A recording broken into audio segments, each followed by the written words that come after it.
It's the Pete Sousa Show. Sports, Pete.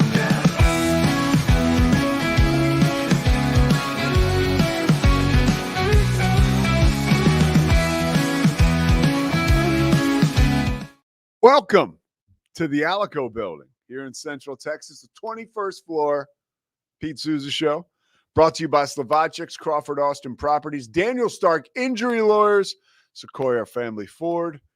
You can't forget about our guys at D1 either. I need to get back over there if you can't tell. Pete Sousa Show. We got Scotty here, Scotty Swingler. I'm here. Back for your second day. Yes, sir. All right. Scotty's in the house. And I'm going to start off with a bit of a bummer.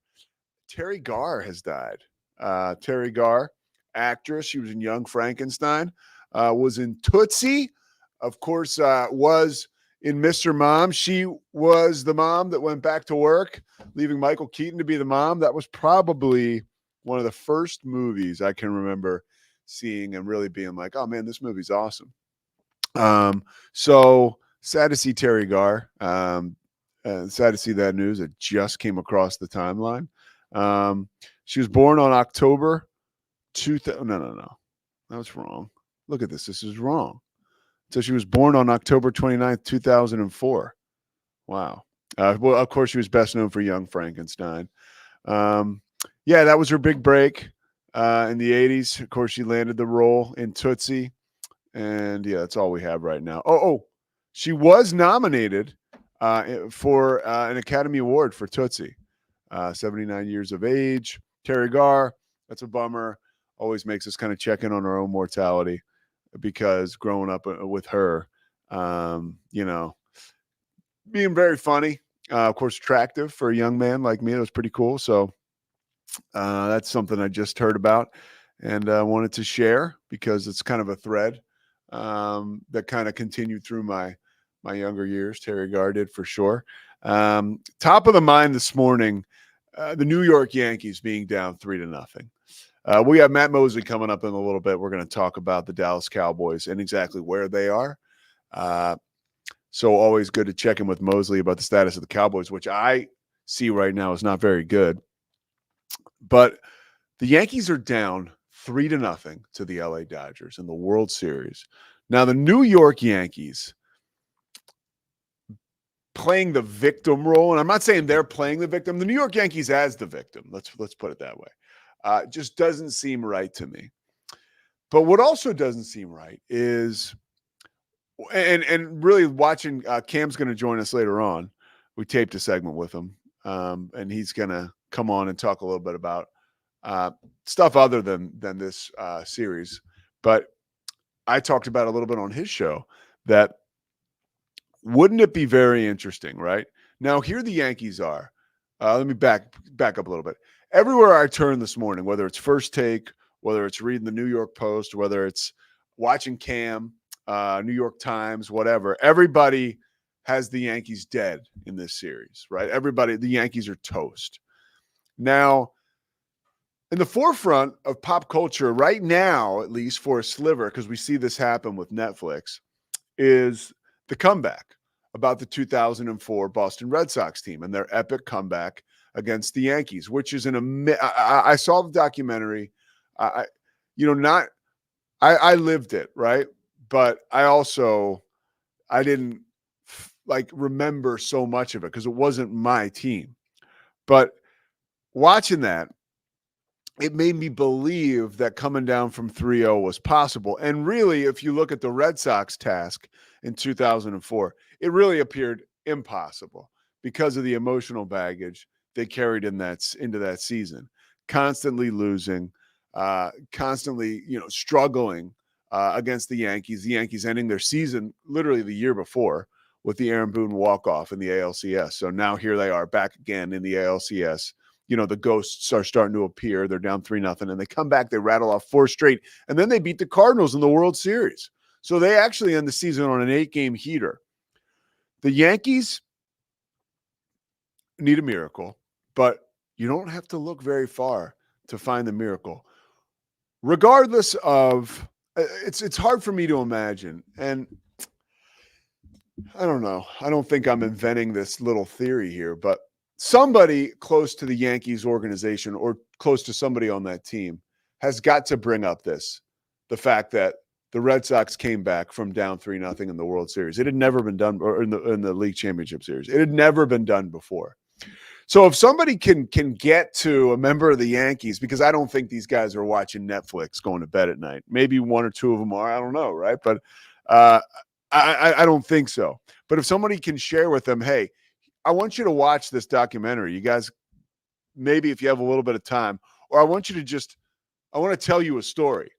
And the story, by the way, is right over there on Netflix.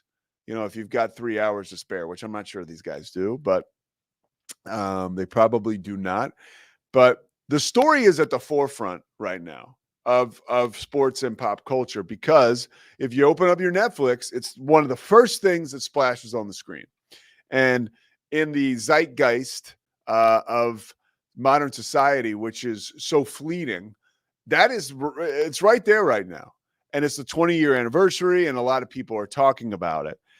Wouldn't it be so ironic if somehow the Yankees were able to dip into the magic of coming back 3-0 and to gain inspiration from their arch rival? I can't say nemesis. I think you'd say the Yankees, still the Red Sox nemesis. That could be debated, but quite a rival like the Red Sox. I mean, how amazing would that be? And even for me as a fan and somebody who's watching a little bit, like seeing everyone today talk about, and the Dodgers, by the way, are so good. I'm ruling out, I'm not including one of the biggest parts, or the biggest part of the story, is that the Dodgers are like a hot knife through butter through everyone right now. And they score so many runs. And it's so hard to compete with them. And even when they're not scoring so many runs, their pitching has come through and has completely shut the Yankees down, as we've seen in the first 3 games. But it's something I can reach out and touch. This is just me as a fan. The comeback. So many talking heads, right? Which were obviously used in this documentary, proclaiming the Yankees or the Red Sox just dead when they were down 3-0 in 2004. You couldn't even imagine the Red Sox coming back against the Yankees. And Theo Epstein talks about it. He said, going into game 3 or game 4, at home, by the way, like they were just, they basically didn't have a heartbeat. And Kevin Millar started to walk around and say, hey, if we win tonight, look out, which is a great way to look at it. Like, if we win tonight, look out. And he started to cite their pitching. Then we got Pedro coming up, then we got Schilling. And hey, I remember he told Dan Shaughnessy, he said, you could pitch game 7, as long as we can get there.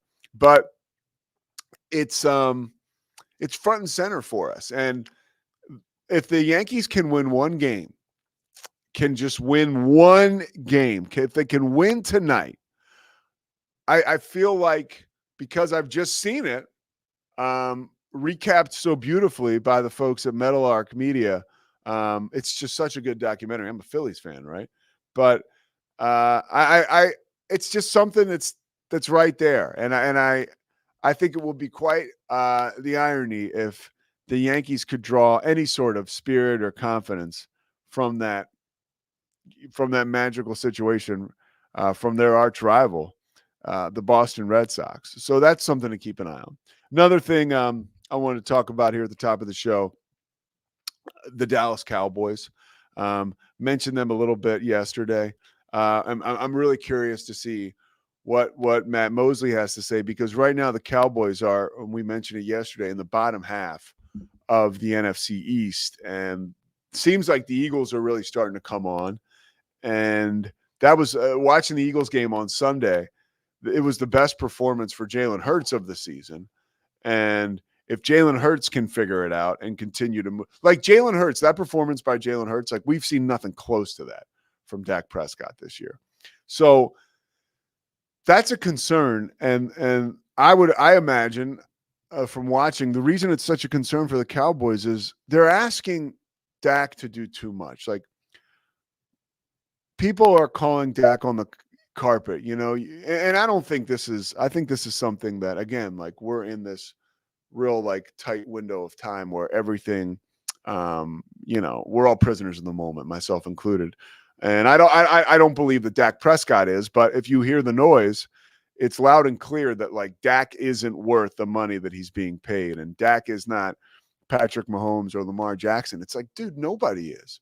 I think that's something that we all have to wrap our minds around, whether we live here in Texas or whether we're Cowboys fans, is that like, yes, Dak Prescott got the going rate for a quarterback coming up on a new contract. But can we expect him to exceed the expectations of a Patrick Mahomes and a Lamar Jackson? I don't know. Scotty, what do you got? I see you pulling the mic. So I'm a lifelong Cowboys fan. Yeah. And I think what's hard is don't hold back now. Like with the extension, like you've also kind of limited yourself. Like the Cowboys could very well have a top 5 or 6 pick in the draft and say, well, we can't take Shedeur because we just signed Dak, right? Like I just think Cowboys fans are tired of, and it happened with Tony Romo too. And I'm a huge Tony Romo fan. Great regular season, whoop the bad teams and lose in the most important moments. I almost like, is Dak Prescott Jay Cutler? Like, what's the comp as far as like, man, this guy's talented and he can beat bad teams and can never get over the hump of beating a good team? Yeah. Well, hold on. You mentioned the, win in the regular season, make it to the playoffs. Like, how desperate are you now as a Cowboys fan? Because you're not even winning during the regular season. Like, the outlook is not very good. So the narrative around Dak, at least in my mind, has always been, oh man, he wins when all the other pieces are in place. He had that offensive line when Zeke Elliott was at his prime, right? And yeah, like Dak was really good, but as soon as line play suffers, or you don't have a dynamic running back, or you've only got one great receiver instead of 2 or 3, when has he ever put the team on his own shoulders? And some people, oh, that's unfair. And sure, Mahomes has a great team and a great coach. I mean, but he's never felt like he could win a game by himself with his effort the way the greats can. Yeah. No, and that's, another side of that argument would be, look, the Cowboys don't have one rush. They have one rush over 15 yards all season long. Like, so he needs some kind of help. But sure. So I can simultaneously say the struggles this season are not squarely on his shoulders. Mm-hmm. And yet I don't like that we gave him another contract and a bunch of money, because he has not ever proven he can take us over the top. Yeah.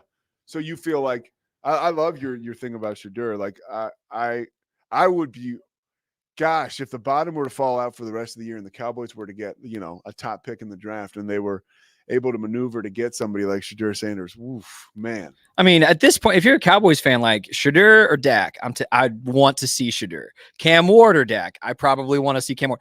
I'm almost like Quinn Ewers or Dak. Give me Quinn Ewers. We don't know how good any of those guys are going to be in the league, but we know what Dak is, and it's not a Super Bowl winner. Is it this season, or is it the culmination of seasons past? So for me, it's the culmination. So I last year before the 49ers game, I texted a buddy. I said, I would love to be wrong, but Dak's going to throw 2 interceptions and lose this game. Right. And then it literally plays out that way. And one of them's a pick 6. It's the same thing. It's the same. And he did it again Sunday night, right? Yeah. Just ugly interceptions. Right. Yeah. And again, like the Cowboys are terrible. Defense is terrible. Run game's terrible, but you can't excuse throwing picks in big games over and over and over and over. All right, there you go. Scotty weighing in. And that's good. That's a really interesting point of view, because when you do think about the time and the money that's tied up into Dak, it's something that could saddle the Cowboys for years to come. Maybe they could use Sawyer Robertson, because he was up here yesterday. We had a chance to talk to him, and there's nobody hotter in college football. Sawyer Robertson has been, as he described it to me yesterday, sitting right here in this studio, the game has really slowed down for him. And I asked him, I said, what's the one thing you feel like has improved for you this year? What's the one thing that you can put your finger on and say, I've gotten better at that? And he said, without hesitation, or maybe a little bit, the game has slowed down for me, which is a scary thing to think about if you're TCU or if you're an upcoming Baylor opponent, because we hear that from the great quarterbacks, the game is slowing down for me. Sawyer Robertson, on paper, has always been a guy who you look at and say, wow, I get me some of that. Just a 4-star quarterback from West Texas who can sling it around. And also, we had a chance to experience yesterday the leadership qualities. You know, I've had the opportunity to call some Baylor games. And I think of the 3 games that I've called, Baylor football, he has been the starter for one of them. It was like a Long Island game. That was like just a rough situation for anybody. But the opener this year, it was DeQuan Finn. Last year, what's his name? Blake Shapen. Blake Shapen. And so who's now at Mississippi State, kind of having struggling. Yep. Yeah. And so this is his team now. And he is the starter, the bona fide starter. There's no looking in the rearview mirror. He is being given the opportunity to live up to his expectations. And props to Jake Spavital and Dave Aranda for giving him the keys, because obviously it was a hard-fought competition in camp, and DeQuan Finn won it. And, you know, now it's Sawyer Robertson's job. And his ability to run the football, I think, speaks to his leadership qualities. To stick his nose in it. A lot of the plays we've seen him have success with on the ground are runs right back up the middle with absolutely no fear. And in this interview, which will be released in a few days on the GXG platform in association with Rogue Media Network, it illustrates the type of leadership that he has. One other thing, a comment that I think is worth sharing, is when Sawyer talked about how he ended up at Baylor. And it's a situation that really it's bigger than him. And it starts with tragedy, right? It starts with Mike Leach recruiting him to Mississippi State. And Sawyer could not wait to play for Mike Leach. Mike Leach tragically dies, almost exactly 2 years ago, not quite 2 years ago. And, it's during the season. And what do you do? What does anyone do? Ultimately, when the dust settles, Sawyer felt the best situation for him would be here at Baylor. And no surprise, it would take a minute to knock the cobwebs off or whatever is going off upstairs, which it didn't seem, honestly, by all accounts, it took him that long. But to find that gear as a player and to rise above all the noise. And again, this interview is awesome. We talk about social media and all the noise there. A very easy guy to root for before he, put together this string of play that's seen him win these games and also earn Big 12 Player of the Week, going back home, Big 12 Offensive Player of the Week to Texas Tech and just lighting it up. Last game, the ability to guide his team to a victory, to pull it away, and not as someone who's newer as a starting quarterback on a team that's faced a tough go at it parts in the season. They didn't find a way to lose. They found a way to win, and that's what you want. Scotty, how are you feeling about Sawyer Robertson right now, being a Baylor grad and a Baylor superfan? So I'm not just saying this for clout. I've been on the Sawyer Robertson train since last season. I wanted him to get more playing time last season. I looked it up as you were talking because you said he's really hot. He is 8th in the country in QBR. He's less than a point behind Dylan Gabriel, and he's ahead of Shadur Sanders, Jalen Milroe, Avery Johnson, Carson Beck, a lot of these big name quarterbacks. Sawyer Robertson, according to QBR, is better. I mean, he's having a better season than these guys. Quinn Ewers. So he has really come alive. And I think even just the turnaround from like the Iowa State game, like, I don't know what it was. The offense started hot in that game and then pulled back and could not score in the second half. And who knows why, but to turn around from that, Iowa State's defense is pretty good reason. Well, they are pretty good, but you wouldn't look at that game and think, oh, Sawyer played poorly, but we just could not move the ball. And then to go into Lubbock, and then, like you said, close game at home this last week, he is putting it together, and it's fun. And you're right, easy guy to root for. Easy guy to root for. Another easy guy to root for, Matt Mosley, coming up on the other side of the break. We're talking Cowboys, the Pete Sousa Show, powered by the Rogue Media Network. It's the Pete Sousa Show. Sports, Pete.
Sports. It is the Pete Sousa Show, presented by Slovaceks, powered by the Rogue Media Network. I'd like to thank Crawford Austin Properties, Sikora Family Ford, and Daniel Stark Injury Lawyers, and also like to thank Matt Mosley. Matt, are you there? Yeah, I'm with you. I'm with you, Pete. Are you on the tennis court again? No, I felt like the last appearance, I was a bit winded from a tough comeback. I can't remember how that worked. I think I had to pause, and then after blowing a lead, I had to get the win after we completed the interview. No, so I remember today, exactly what happened because I'm pretty good with stuff like this. You won before the interview. However, your opponent was not pleased with the way in which you kind of sped things along. He felt like you maybe were quick serving him a little bit, but you got the W. yeah, I felt a little bit not bad enough to like concede the win, but I certainly was rushing him in trying to get the last game in with everything on the line. And it was like 6-5, I think I was up, and I did quick serve him. And then just in time, as I completed the match and was making my apologies, the Sousa show called, and I had to be ready to go. But it was another glorious win. We had one last night against the same guy. Oh, really? So, I mean, this is he's a great friend. We all need somebody like this in our lives. And Pete, I'm sure you have somebody like this. Like most people, if you beat them almost every time in tennis, and he's okay, he's competitive, but we'd stop playing at some point. And like my other buddy who knows about this match with this guy, he calls this guy the Washington Generals of tennis, of rec tennis. But I mean, no matter what, he's always ready to play the next day. Like he never takes a loss hard, and he's always ready to run back. You need friends in your. I'm not like that. I would quit if somebody was beating me all the time. And he is ready to play all the time, which I think is a great trait. Maybe Cam is like that for us. Cam is not. Cam, any adversity hits, Cam is done. Cam is ready to leave the building. All right, what about the Cowboys? Adversity is hitting them pretty hard. First of all, what did you think about the Mike Leslie situation with Trayvon Diggs? As somebody who's been around this team for a long time and been outside many situations like that or been around it, what were your thoughts instantaneously? You'll like this because I do think you like when Uncle Mo gets into some story time. It did make me think of a confrontation I had with Terrell Owens. But before I get to that, if you do want to hear that story, I very much. It's just, boy, it really is reflective of this team and this head coach. I think this head coach is kind of thin-skinned. There seems to be a lot of excuse making.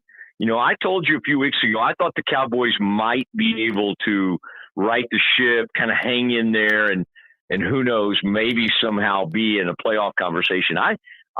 So at some point this season, I don't see that path anymore. So it's almost like things have flipped.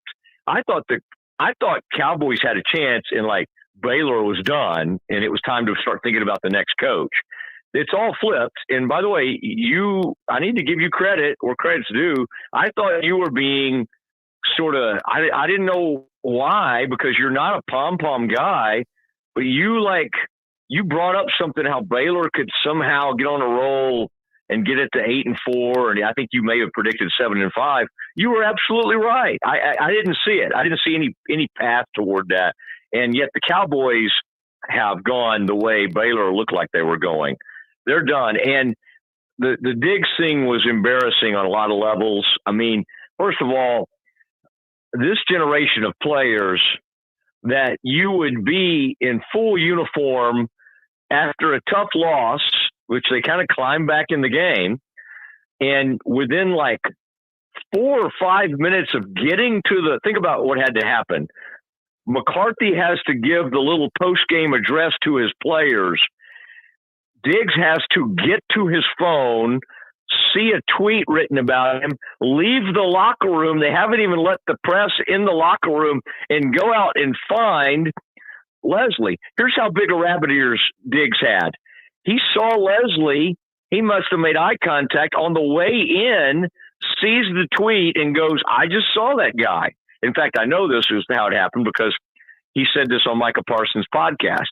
And he goes out and, wow, it just, you talk about, this is, especially you being a Philly guy, and I think there's a level of toughness that you have to be, especially like South Philly. There's thoughts of that. This is just really soft, is the way this comes across. And that's the way people, I think, look at this organization anyway. But it's bad when you reinforce it with what happened the other day. Now, I'll say this.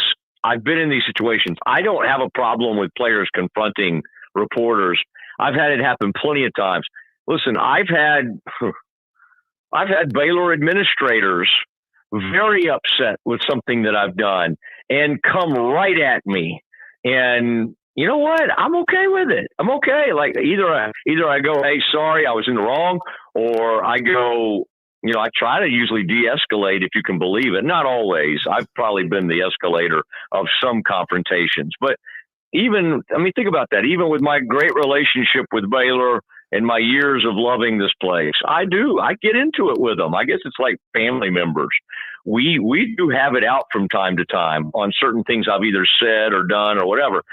But one time after a Cowboys game, I was and this was not out waiting. We were in an interview area, and T.O. came to the podium, and there were about 40 to 50 reporters standing around. It was after an NBC night game, and the Cowboys won that game. He had a big night, and they brought him to the podium, and I'm just kind of, you know, monitoring what he's saying. At that point, I guess I was writing and on the radio in Dallas, and he just goes, I heard what you said, Matt Mosley. I heard what you've been saying on the radio about me. And you know, it's just in front of everybody. He comes right at me. And so, again, that's not a good forum for me, like, to be hollering something back at him. So I just let him say his piece. And I was just like, dang, this is interesting. I mean, it didn't really rile me. I think I was more amused than anything. But I did afterwards walk up to him in the tunnel and just said, hey, I'm here. Like, if you want to talk about something, I'm fine. And he was playing, and he was with a buddy that played for the Cavs at the time. And I think it was a little guard named Damon somebody. No, you could think of it. I think his name was Damon. Not Damon Stoudemire, obviously. No. This was a guard Damon that was West? with the. No, not Damon West. No. Damon. Yeah, his name was Damon. And so, anyway, I'd have to look it up, but it was like, I'll tell you, because I used to see Rajah Bell around. It was somebody kind of that era. Uh-huh. But anyway, he happened to be with T.O. and this Cavs player started kind of doing something like, T.O. was saying, what you going to do, chump, to me? And then the Cavs players started doing it to me. Like, what you going to do, chump? And they were raising their, and like, I was sort of shocked. I'm like, I got one of the most famous NFL players and this Cleveland Cavs player. Was his last name Hack? No, that's a golf writer. Anyway, shouting at me after a game. So again, I just said I did not engage like physically, like I'm going to go fight T.O. because that's a losing, that nobody wins there. And I promise you, I don't fare well in that scene. And I just sat there and I go, hey, I'm here. You want to talk? We'll talk. And it was like what you going to do, chump? And then they just kept walking and left. Damon Jones. That's it. Yeah. I just looked. Yeah, that's the Cavs player. That's exactly who it was. And T.O. always had. How did that affect your coverage of him and the team going forward? I had moments where I was kind of okay with T.O. but that stuff didn't help. And again, I was really young, And I was probably a little caught. I mean, this guy transcended being just a normal football player. He was like a huge, full-blown celebrity kind of guy. And he had all these, like, he had an accidental overdose at one point that became a huge story. That was so bizarre. And remember his there were helicopters. You were there. Yeah, I was there for all that. And so I don't know. I was doing an interesting thing at the time because I was kind of transitioning into writing columns and being more opinionated. And then I had a radio show with this famous old sports writer and in Dallas. Yes. Yeah. And we were just sort of known as, we didn't hold back on things. And I think we were sort of at the time considered probably toughest on people and local athletes in the market. And so I guess my thought is I didn't really have an issue. It was a weird thing, and I had it happen in the locker room at times.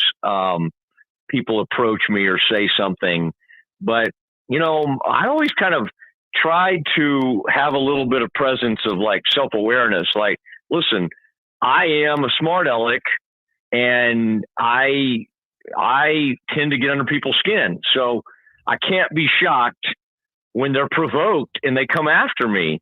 Now, what I tried not to do was be like one of these weird Bayless types who's just doing it only to get attention. I did not like that. I drew the line at that. But if I wrote something they didn't like and they came after me, I really did not have a problem with it. So the problem with what it was not confronting, that wasn't even the problem. Like if that had to happen in the locker room, I think it would have been a little bit better. Or even like out at, if he took Mike Leslie aside and did it, I've seen some ugly times. I've seen players handle it really well. I've seen some ugly stuff that happens. But yeah, the worst part of it was not even the confrontation. It's the fact that he was on his Twitter within and even McCarthy, I think, brought that up. Like within, 4 or 5 minutes of losing a big game. Yeah. Like it just speaks to the psyche and the mentality of, I mean, he's probably not the only one that's done something like this, but of this team and this player specifically, that's the kind of stuff you're thinking about after a game. And all that was said by Mike Leslie was basically like, what is Trayvon Diggs doing on this play? Well, think about how horrible fans and people are on Twitter and social media. There are far worse things said about players, but for whatever reason, this really got under this player's skin. But again, it makes them look soft. It makes them look extremely sensitive. I mean, Pete, you have to deal with, and it used to bother Joe Buck immensely. You think, well, Joe Buck's huge. But all that criticism on Twitter and like Witten, it just killed. Like Witten, and of course that crew was struggling so much, but he got crushed on social media. Like even with what you do on ESPN games, somebody out there is going to not like, somebody's going to decide you're being. I'll tell you a good story that's okay. Continues to bubble up. My first game for ESPN was Kansas State, Nebraska, and it was college basketball. It was December, 3 years ago, and it went really well. Right, like I got more work right away. But during the course of the game, I made the boneheaded mistake of saying not the Wildcats in referencing Kansas State. I said the Jayhawks, right? So, yeah. So I get it on Twitter a couple times afterwards, and it's kind of like, okay, whatever.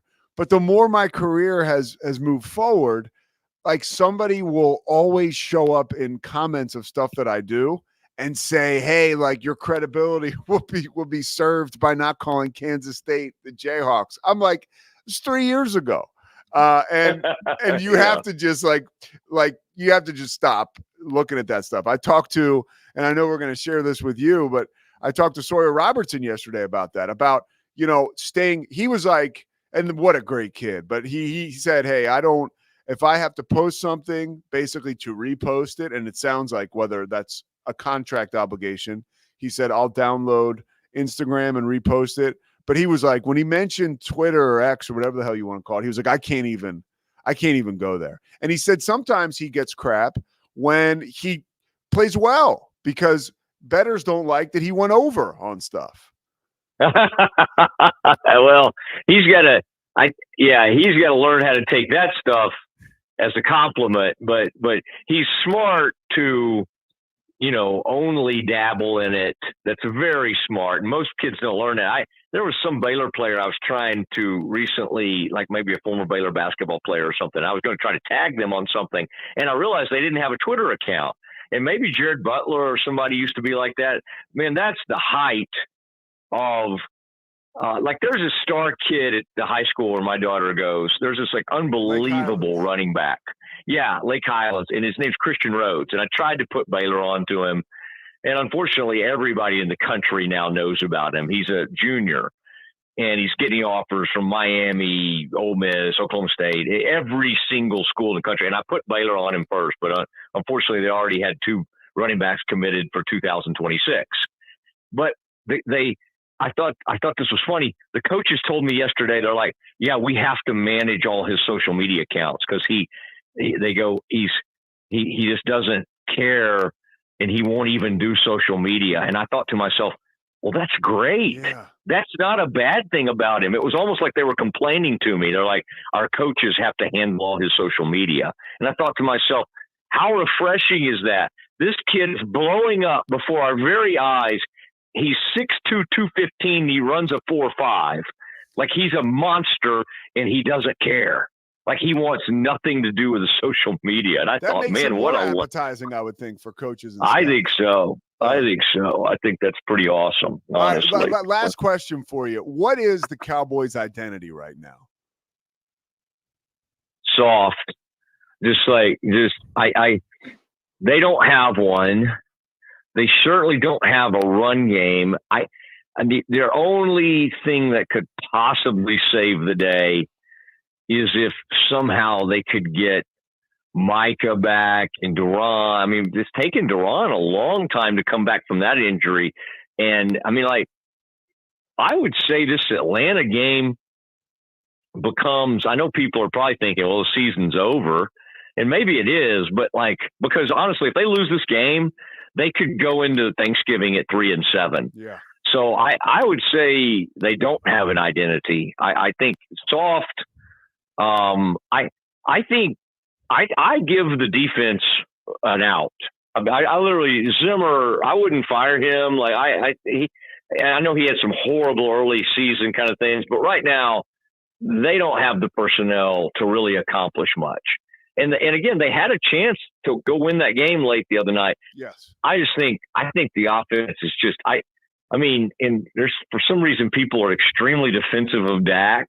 I don't understand it. Like I'm like, wait, we've been criticizing quarterbacks since the beginning of football. Why in the world and they like, well, what y'all keep mentioning that he's the highest paid player in the NFL. Why wouldn't we mention that? Like we've done that for years in the NBA. Pete, you have an NBA background.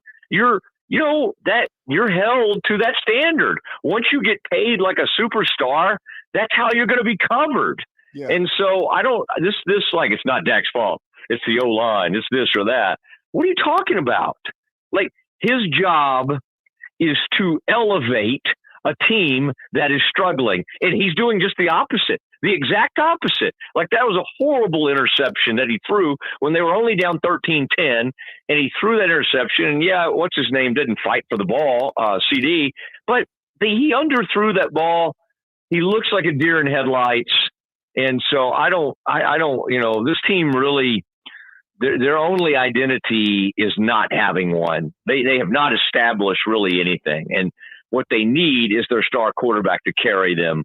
And he's not getting it done. And it's a really sad thing to watch because I think he's someone who has all the intangibles and has a great leadership traits. And I mean, Pete, all these motivational, I think you and I should have done that, by the way. We should have like launched a career like motivational speakers. I mean, that's like a cottage industry now, but I think Dak is like that kind of person. Like he's an inspirational type guy, but the game's not there. And the game's not there. So he's kind of like Matt Rule. The best work he does is in the off season. Matt Mosley, the best work he does is in the afternoons and also with us.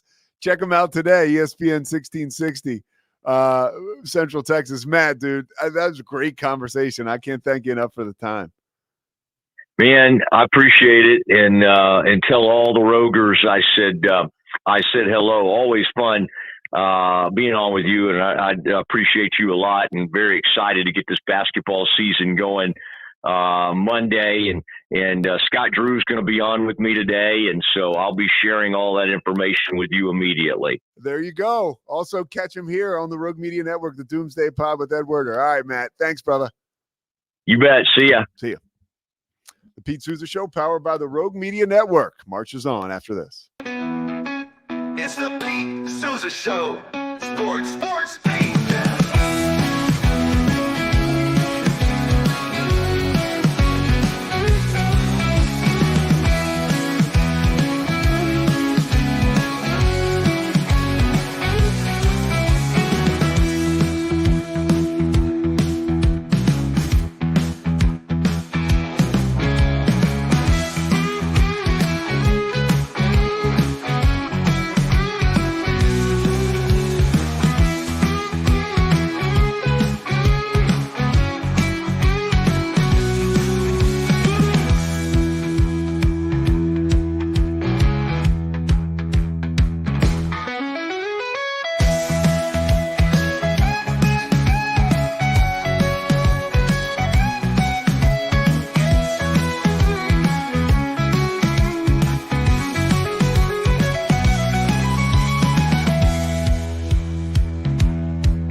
Tell you what's getting bigger and bigger as we welcome in Cam Stewart.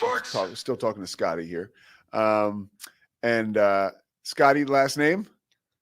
Swingler. Oh, man. I mean, at some point, does it just become Scotty last name? Scotty last name. Checking in. No, so we're talking about the anatomy of podcasting, and we're talking about reacting. And if you guys haven't noticed, my boy, Todd McShay, I say that truthfully. He and I went to Richmond together. He's a friend of mine. He is now doing work for The Ringer. Part of that work is reaction. His podcast went up Saturday night after, most of the big games were through. Okay. And it was him, Ryan Russillo made a guest appearance, and another Richmond guy, Steve Mensch, who played offensive line at Richmond and now works for ESPN, like kind of football scouts. And I guess somehow Mensch is still able to help Todd. But it's interesting just because McShay was always like analyst. Yeah. Not that he doesn't have opinions and reactions, but he was always like great for the draft. Yeah. And because he scouted guys. Yeah. And so the fact that he's got his own pod and I guess show, Corey here at Rogue Media will get on us. It's called a show. Todd has his own show on The Ringer because it's visual and it's also obviously audio. But the reaction thing, I hate this term, but I can't come up with a better one. The reaction space is becoming a bigger and bigger. Like after a big Baylor game, you're on right away. My favorite ones to do. Always. They are. Yeah. Oh, yeah. Yeah, because it's easy. You don't need to plan anything out. You watch the game. Like I took notes. I take notes on it during the games. But yeah, it's easy. It's emotional. It's interactive because we do it live. You get a live comment section. And most of the time, we're all on the same page.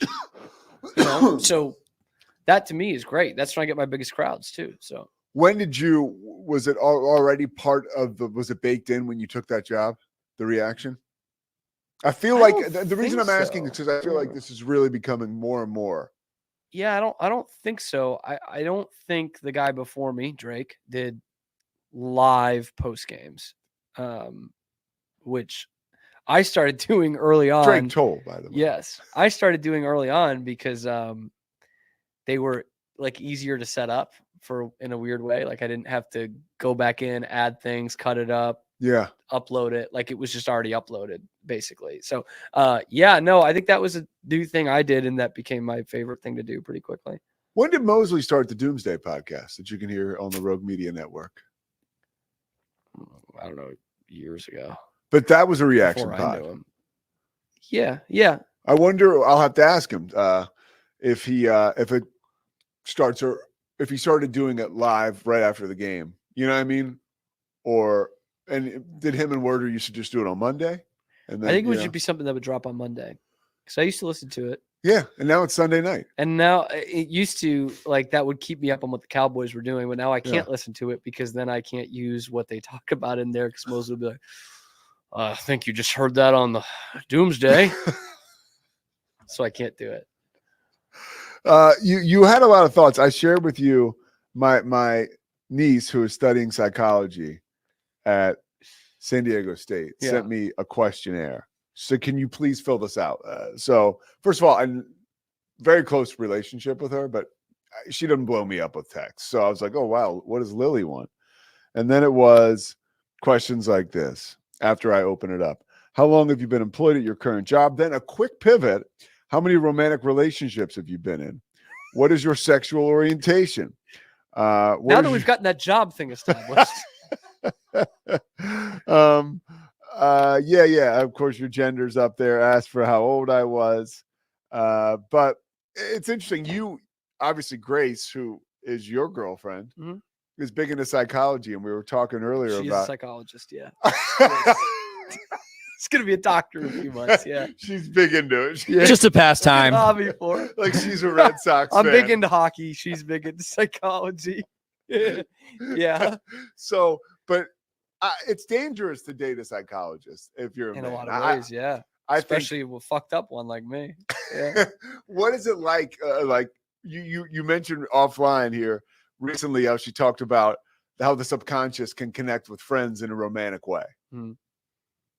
Yeah, you want me to talk about that thread? Yeah. Yeah, I do. So we were talking about a thread on Twitter where this person had said, like, I think there are more like romantic thoughts that you have about your platonic friends than you realize. And it was this whole thread about how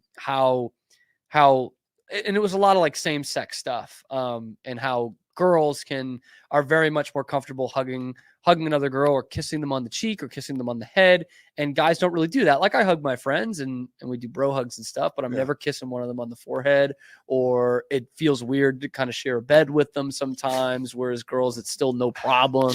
You know what I mean? And so she kind of goes into that in the thread and how it didn't used to be that way. Like Abraham Lincoln used to sleep with guys all the time. Or not like sex, but like slept with guys, you know, and all this stuff. And it would just used to be kind of a more common thing. And so we talked about that. And I am like, I am a subservient to the subconscious, man. Like I don't know. I know I can't control it. Like literally that's what it is. Subconscious. I can't control it. So I'm always fascinated by it. And so I'm like hearing this out. It was a good conversation. And I did mention in there, I was like, is this a way of you telling me that you want to fuck some of my friends? Is that what this is? I don't think it was. Do you want me to power rank which ones of your friends I want to have sex with? Yes, that is also a line that came out. To which she responded, Grace, are you trying to get me to power rank which one of your friends I'd like to fuck? To which she responded, no. Okay. She said no. And I suggested we could each get 3 of each other's friends. So you keep it going?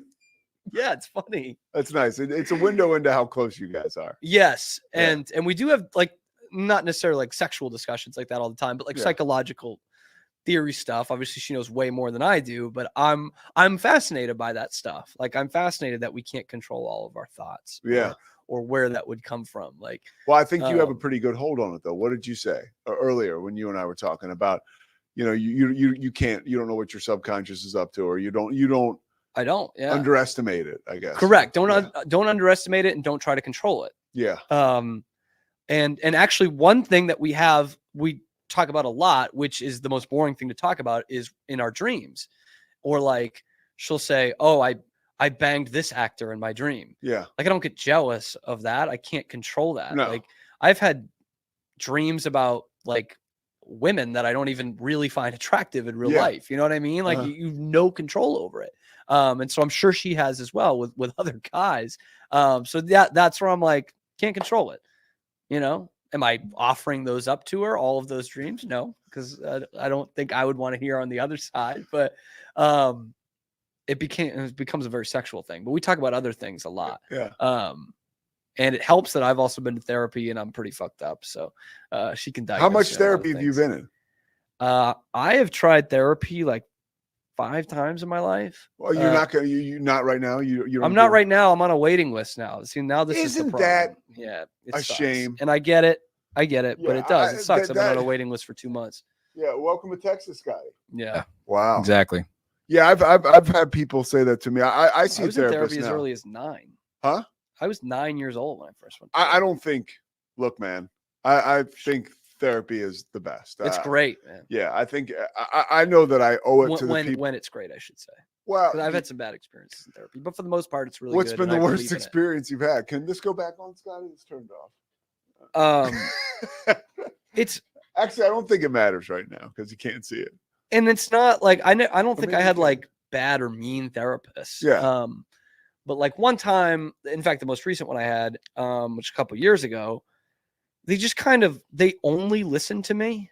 Yeah. And you've heard me, Pete. I can bitch quite a bit, and I could talk quite a bit when I'm bitching. Yeah. But like I'm going to therapy, I am looking for some answers. Yeah. I know it's not as simple as, oh, we'll just do this and you'll be fine. Yeah. But it would just be someone who their tactic was to just listen and have me just talk it out.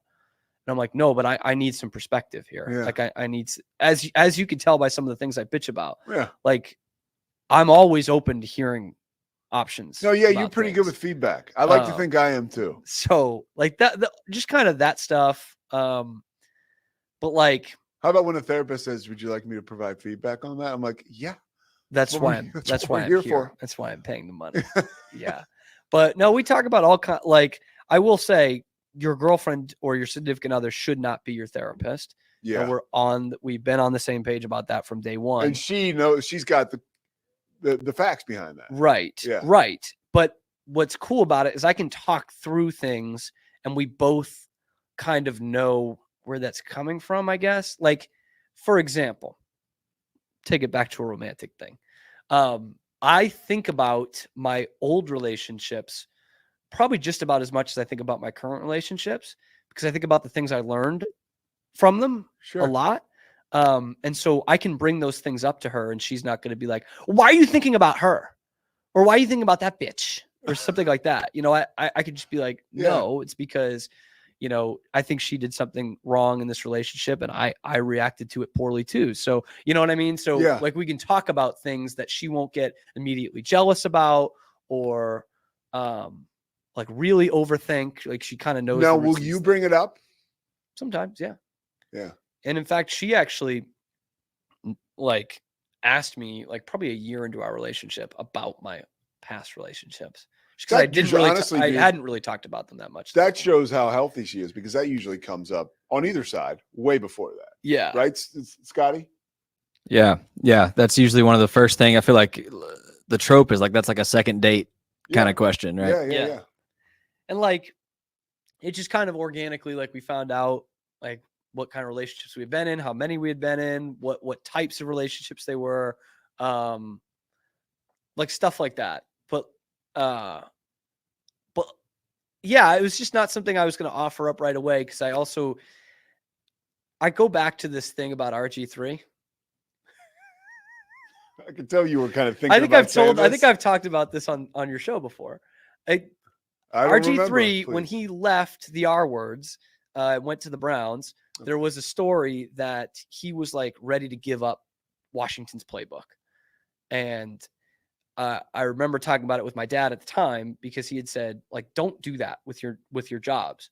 Don't immediately go into the other job and start bashing the other people, because then they'll be thinking not, oh, this guy's so great, he's one of us, he's bashing the rival. They'll be thinking, what is he going to say about us when they leave? So that's why I'm not like, second day, oh, my last girlfriend was so crazy. No, she's a bitch. She was insane. Because I would think the same thing if she was saying it to me. I'd be like, well, that's maybe what are they thinking about me? And if all of them are out to get her, or all of the guys are crazy, or all of the guys are, then what does that say? So that's why I didn't offer it up. But now we can talk about it healthfully. You're showing accountability. Yeah. Like the common denominator, every bad relationship I have been in has been me.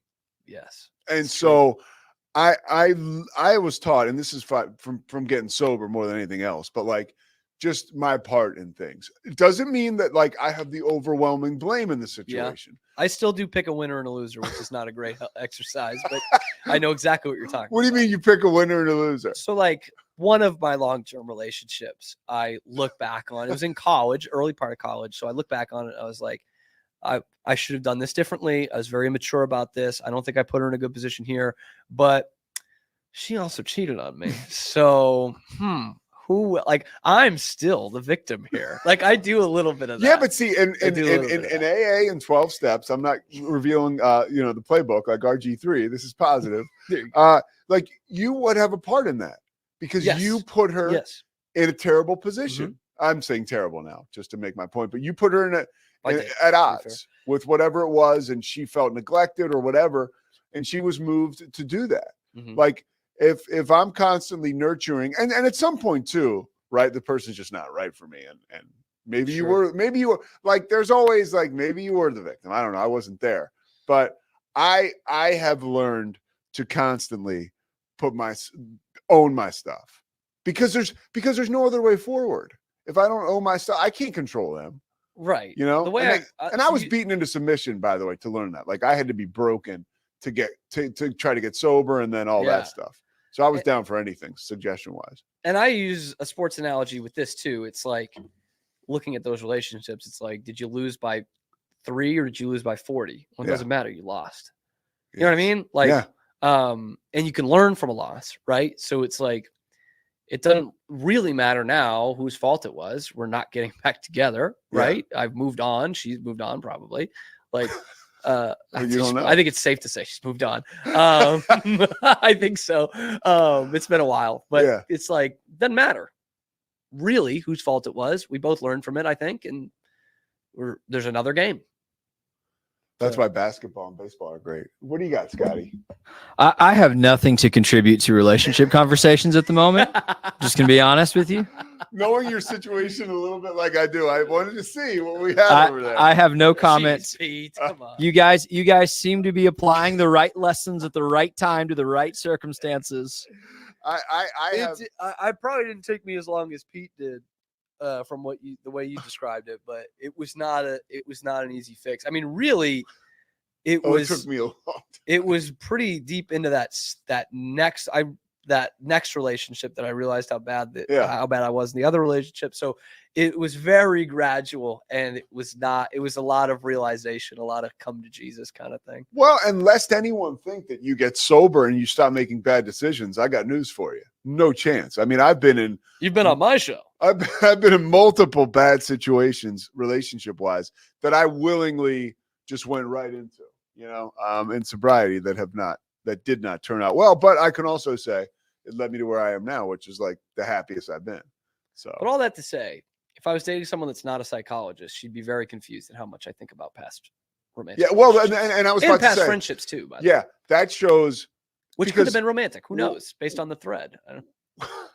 Well, welcome to the human race, though. Like, anybody can feel some kind of way when you're talking about your significant other's exes. But that's clearly, like, I wouldn't know how I would handle it if she constantly did it. Grace has done. Do you constantly do it? You might want to stop. No, not constantly. But you're right. It's not constant. Like, I would probably get peeved if she did it more than a couple of times. Yeah. I know that's not the right way to handle it. I ask I'm not going to say who it is, but Christy, my girlfriend, has been with people one person who is definitely famous who you would know. Really? Yes. Okay. I will mess with her about it. It's so ridiculous that I'll mess with her about it. Like I truly I would don't totally do the same. now thing, by the way. if the guy like anybody if he came back into her orbit and was like courting her and stuff, I'd be like, yeah, what the heck? Like it wouldn't feel great. If it's Fat Joe, I swear to God. But right now it's pretty hilarious. And so I'll ask her once in a while about it. Because I'm so in love with her. She's good natured. It's funny. We can joke, but I do notice myself. Look, dude, I have blown up relationships because of my sense of humor, like being too dark.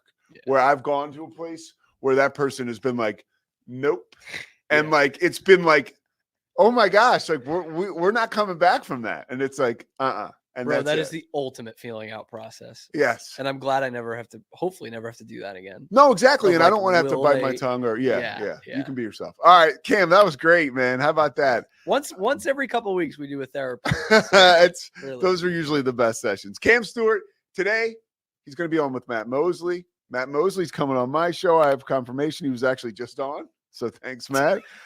You could have even switched it around. You didn't. How about Tekashi 69 got arrested? And that's breaking news. Like, is that breaking news anymore? Who the fuck is that? You don't know who he is? Tekashi 69. You don't know the rapper? You don't know. All right. Well, we'll be back. It's the Pete Sousa Show. Sports, Pete.